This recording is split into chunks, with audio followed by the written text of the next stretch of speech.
The magic number Americans believe they need to retire comfortably in 2026 is $1.46 million. The median net worth of Americans aged 35 to 44, according to the Federal Reserve's Survey of Consumer Finances, is $135,600. That is a gap of $1.3 million. And 29% of non-retirees in America have zero retirement savings. Zero. 1 in 3 Americans say they don't have an emergency fund. And the median amount Americans have saved for emergencies is $500. $500. That's not a financial cushion. That's a car tire. And yet somehow the financial advice industrial complex keeps selling the same answer to all of this. Max your 401k and wait. Here is the script for your video. The magic number Americans believe they need to retire comfortably right now is $1.46 million. The median net worth for Americans aged 35 to 44 is $135,600. Do the math on that gap. That's not a number that fixes itself on autopilot. And yet there is a specific group of people who hit 40 and are quietly, structurally, almost certainly going to close it. Not because they earn more, not because they got lucky, but because they cleared a handful of specific checkpoints that work whether you're watching them or not. I'm going to give you those checkpoints today. And I'm going to give you the one that financial advisors consistently underexplain, the silent variable that's been shaving your compounding for years without you knowing. I've been investing for over a decade. I've run a business surrounded by accountants and fiscal lawyers who showed me how money actually moves behind the curtain. I have multiple hundreds of thousands of dollars in markets right now. That's not a flex. That's context. I'm not reading from a textbook. And the one thing I've never seen written plainly, the thing I want this video to be, is a calibrated loading bar for your financial life. You remember dial-up internet in the 90s. You download a file and stare at a progress bar that moved at random. 2% filled, 16%, then nothing for 45 seconds. You had zero information. You didn't know if the download would finish in 2 minutes or if your connection would die first. That is exactly what most people are doing with their retirement savings. They look at a quarterly balance number and they have no idea what it means. $100,000 at 40, is that on track or catastrophic? Depends on 12 things nobody calibrated for you. So the loading bar I'm giving you today is different. It tells you something real. And here's the part I want you to hold on to. The loading bar doesn't fill linearly. The last 20% fills faster than the first 20% combined. Compounding doesn't just grow, it accelerates. And the milestones I'm about to walk you through are the trigger points for that acceleration. Miss them and the bar stalls. Hit them and it moves on its own. In a few minutes, I'm going to show you a number that most 40-year-olds have never bothered to calculate, a hidden fee drag that has been quietly building for years. But first, let me tell you about the milestone almost everyone misunderstands. Milestone 1, 0 high-interest consumer debt and a fully funded emergency reserve. I know, that sounds like the first chapter of a personal finance book you already read. Stay with me, because the reason this matters is not what you think. Nearly 1 in 4 Americans, 24%, have no emergency savings at all. The median amount Americans say they have saved for emergencies is $500. And conventional wisdom dictates that consumers should have an emergency fund with enough money to cover 3 to 6 months worth of living expenses. 3 to 6 months, not $500. More than 2 in 5 Americans couldn't cover an emergency expense of $1,000 from savings. That means nearly half of the country is one blown transmission away from financial chaos. But here's a reversal I want you to think about. You think having an emergency fund is about surviving disasters. It's not, or it's not primarily that. What a fully funded emergency reserve actually buys you is investment continuity. The people who blow up their retirement accounts don't do it because they chose to. They do it because when something expensive happened unexpectedly, they had no other bucket to pull from. And when you pull from a 401k early, you pay a 10% penalty, you pay income taxes on the withdrawal as ordinary income, and then this is what guts you. You lose every dollar of compound growth that money would have generated for the next 25 years. A $40,000 emergency withdrawal at 40 at 7% annual growth, costs you roughly $216,000 by 65. That's the real cost, not $40,000. $216,000. So an emergency fund is not a rainy day cushion. It is a compounding protection system. It insulates the machine from interruption. The second piece of this milestone, zero high interest consumer debt, is even more mechanical. The average American credit card debt as of the fourth quarter of 2025 is $6,715, marking a 2% increase from the previous year. The average credit card APR on interest-bearing accounts is 22.3% as of the fourth quarter of 2025. So carrying the average credit card balance at the average interest rate costs you roughly $1,490 per year in interest per card. The highest debt holders by generation are Gen X, those aged 45 to 60, with average balances hitting $9,600. At 22% APR on $9,600, that's over $2,100 a year, just evaporating into interest. That is money that could have been compounding in an index fund every single year. Here is the way I think about it. In 2025 alone, Americans paid $253.37 billion in credit card interest and fees. That figure is more than triple the $75 billion paid in 2021. The credit card industry is not an accident. It's a transfer mechanism. And every dollar you hand it is a dollar your loading bar does not get. If you're 40, consumer debt free, and carrying 6 months of expenses in a liquid account, loading bar first block is green. You haven't won, but you're not bleeding out. The compounding engine isn't being robbed. Stay with me, because this next section contains the single most important mathematical concept in this entire video. Milestone 2, 3 times your annual salary saved in retirement accounts by age 40. By age 40, Fidelity suggests saving around 3 times your salary to keep on track for retirement. That's the industry benchmark. Following this formula, you should have 3 times your salary saved by age 40, 6 times by age 50, and 8 times your annual salary by age 60. And I know what you're thinking, because I've read the comment sections on these videos. Most people aren't there. The latest Federal Reserve survey of consumer finances reports that the median retirement savings for people in their 40s range from $45,000 to $115,000. If your salary is $90,000, the 3 times benchmark puts your target at $270,000. Most 40-year-olds are nowhere near that, which is exactly why the people who are there are structurally ahead.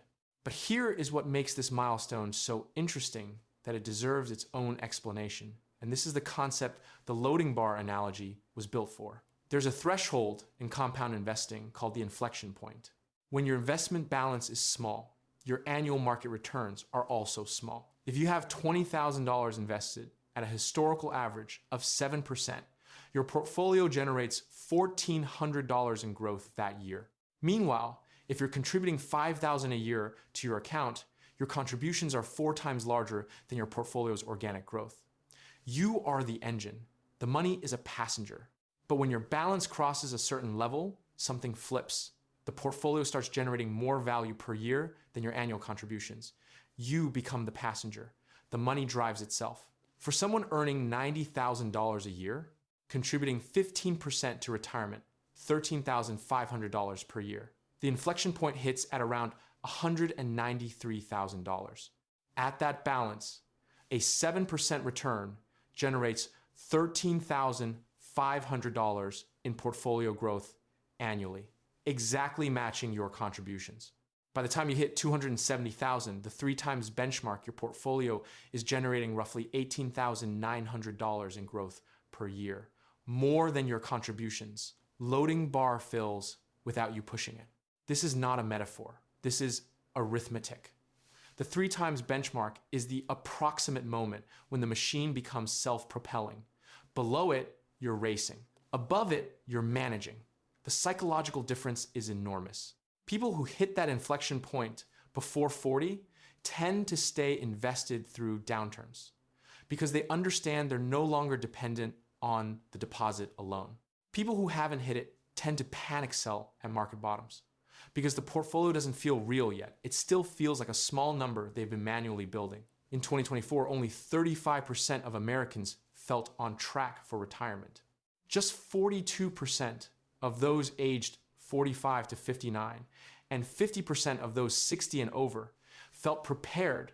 The people who feel on track are disproportionately the people who hit this benchmark or are visibly close to it. The sense of security isn't random. It's calibrated to the inflection point.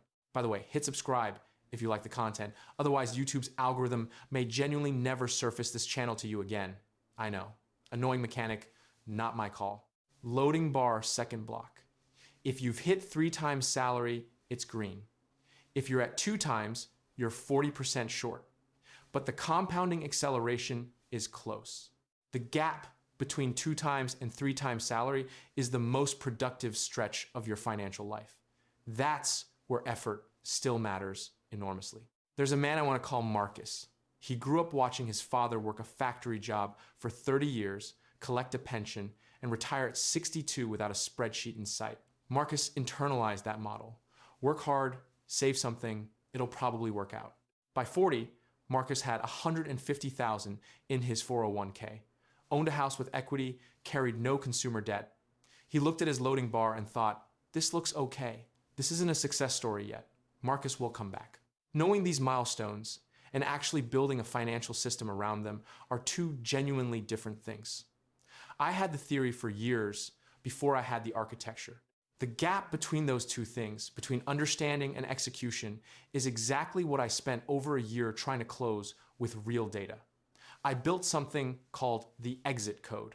It's an 8-chapter analysis of 50 years of actual retirement data, distilled into a mathematical framework for turning maybe someday into a specific exit date from the workforce, backed by your numbers, not generalities. 2 elements of it are directly relevant to what we're talking about. The first is the 58%. Rule the data showing that 58% of Americans who plan a retirement date exit the workforce earlier than planned, not by choice, but because of health events, layoffs, or caregiving demands. That changes the entire math of your accumulation phase because your compounding runway is shorter than you think. The second is the dynamic withdrawal method, a framework that replaces the 4% rule and adjusts withdrawals based on sequence of returns risk, which is the specific danger you face when you retire into a down market.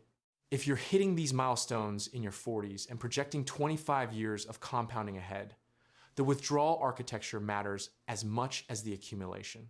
The exit code connects both sides of that equation. You can find it through the link in the description for less than the cost of an hour with a mediocre financial advisor.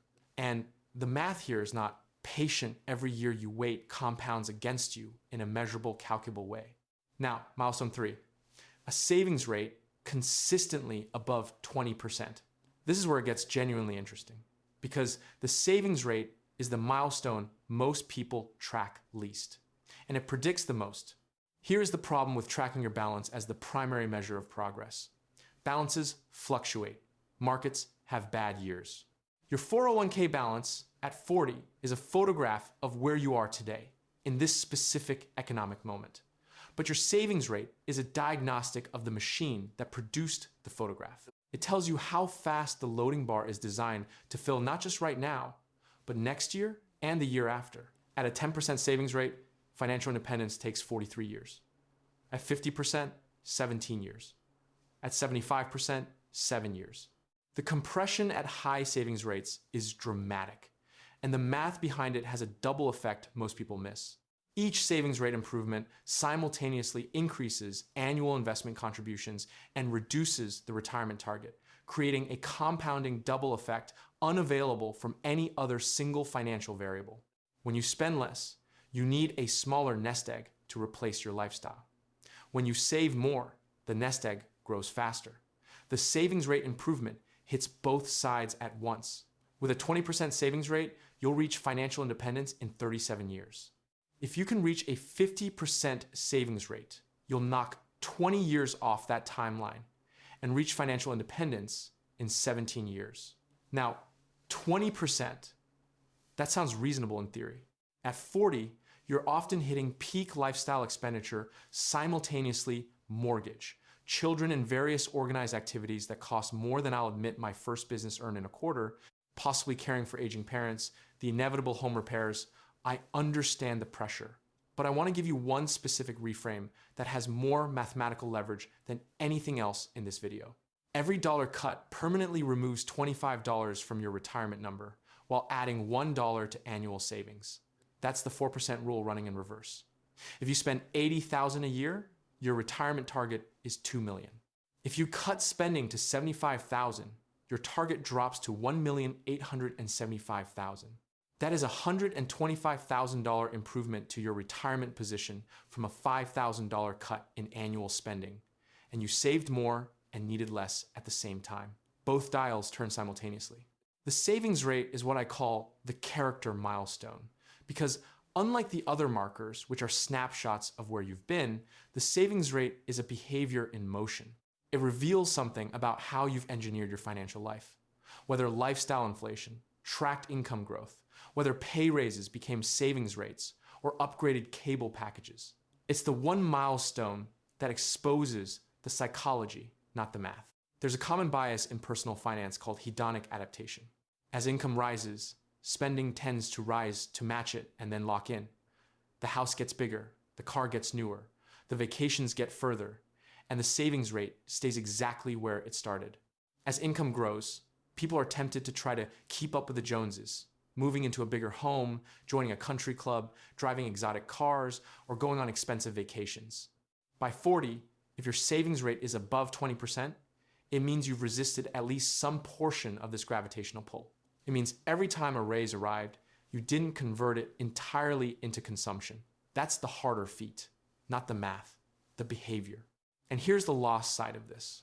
Most Americans don't feel prepared for retirement. In 2024, only 35% felt on track. That number has been stuck in the same range for years.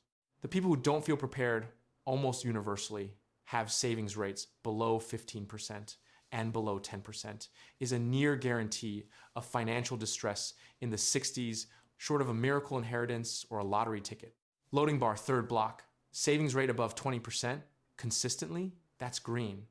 The loading bar has velocity. It will fill. Now we get to the fourth milestone, the one that makes me genuinely annoyed at the system, not angry, just professionally disappointed. Like watching someone pay full price for something that's been on sale for years right next to it. The fee structure of your investment accounts.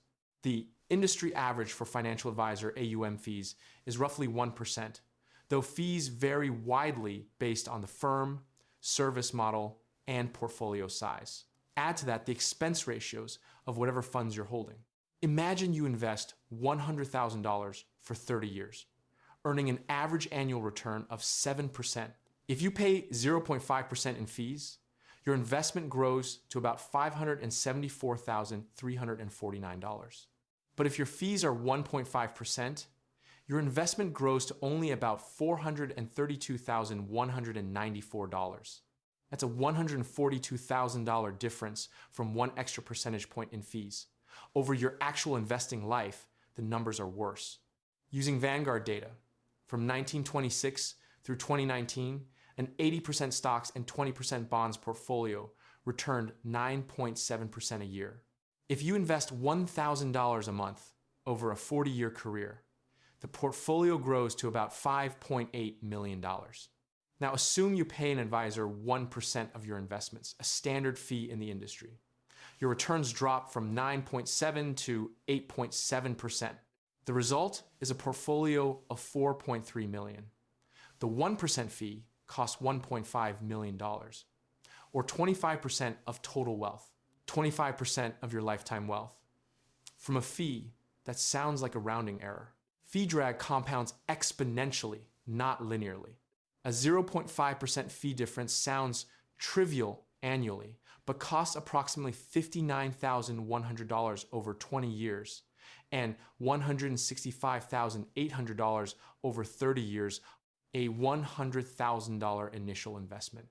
The cost of a 1.0% expense ratio versus 0.1% represents a 22.4% loss of ending wealth after 30 years. This is where Marcus comes back. Marcus at 40 looked at his loading bar and felt okay. What he never checked was the expense ratios of the funds in his 401k. His employer's plan offered a menu of actively managed funds with an average expense ratio of 1.2%. Add the plan's administrative fee of 0.3%, all in 1.5% per year. Over the next 25 years, that fee structure versus a portfolio at 0.1% in low-cost index funds would cost Marcus roughly $260,000 in lost compounding, not in fees paid. In compounding, he never got to have. That's the difference between retiring at 63 and retiring at 67. From a number he never looked up, from a form he never filed to change his fund selection. Over 90% of active funds trail their benchmark over 15 years. More than 90%. And yet the average American investor in actively managed mutual funds continues to pay 1 to 1.5% per year for the privilege of underperformance. The fourth milestone is binary. By 40, you should have run the full audit. Expense ratios on every fund, in every account, any advisor fee, any platform or record-keeping fee. You want blended all-in costs under 0.3%. Vanguard's S&P 500 index fund charges 0.03%. That is the benchmark. That is what you're comparing everything else to. Any expense ratio above 1.0% should be scrutinized carefully as the fee drag compounds significantly over decades. The loading bar on this milestone is purely a function of whether you've looked. If you haven't looked, the drag is real. It's daily, and it's compounding against you, whether you know about it or not. 2 quick moments of comedic relief before we land. The financial influencer explaining why compound interest math doesn't apply to his specific crypto token because it has a unique tokenomics structure. Loading bar, not a real loading bar. It's a GIF someone made in Canva. The person who has technically been enrolled in their company 401k since 2008, 17 years, at a 3% contribution rate because they never updated it from the onboarding default. Their employer matched up to 5% the entire time. They left approximately 1 year of salary in uncollected employer matches on the table. The form takes 11 minutes to update. The loading bar advanced at dial-up speed for 17 years. Now, let me run the concrete case study through all 4 milestones and close this out. Daniel is 38. He earns $110,000 a year. His wife earns $50,000. Combined income, $160,000. They own a house in suburban Nashville, roughly $80,000 in equity. Daniel has $180,000 in his 401k. He has been contributing 15% of his salary for 6 years with a 3% employer match, effectively 18% gross. His wife has $40,000 in a Roth IRA, no credit card debt, $20,000 in a high-yield savings account, about 4 months of household expenses. Milestone 1, no high-interest consumer debt, funded emergency buffer, pass. The compounding engine is protected. Milestone 2, 3 times salary by 40. He's at $180,000 at 38, with 18% going in, plus market growth. By 40, assuming reasonable market behavior and continued contributions, he'll land between $220,000 and $260,000. His salary at 40 will likely be around $115,000. Target $345,000. He'll be short by roughly $85,000 to $120,000. Not a failure, but below the inflection threshold. The machine hasn't fully turned self-propelling yet. Partial credit. Milestone 3, savings rate above 20%. 18% personal plus 3% match is 21% effective gross contribution. Pass. The velocity is there. Milestone 4, he's never audited his 401k fee structure. His employer's plan uses mid-tier institutional funds. Estimated blended expense ratio, 0.7 to 0.9%. Not terrible, not optimal. Addressable in 1 phone call to HR. Overall verdict on Daniel. He is in the group that is probably going to be fine.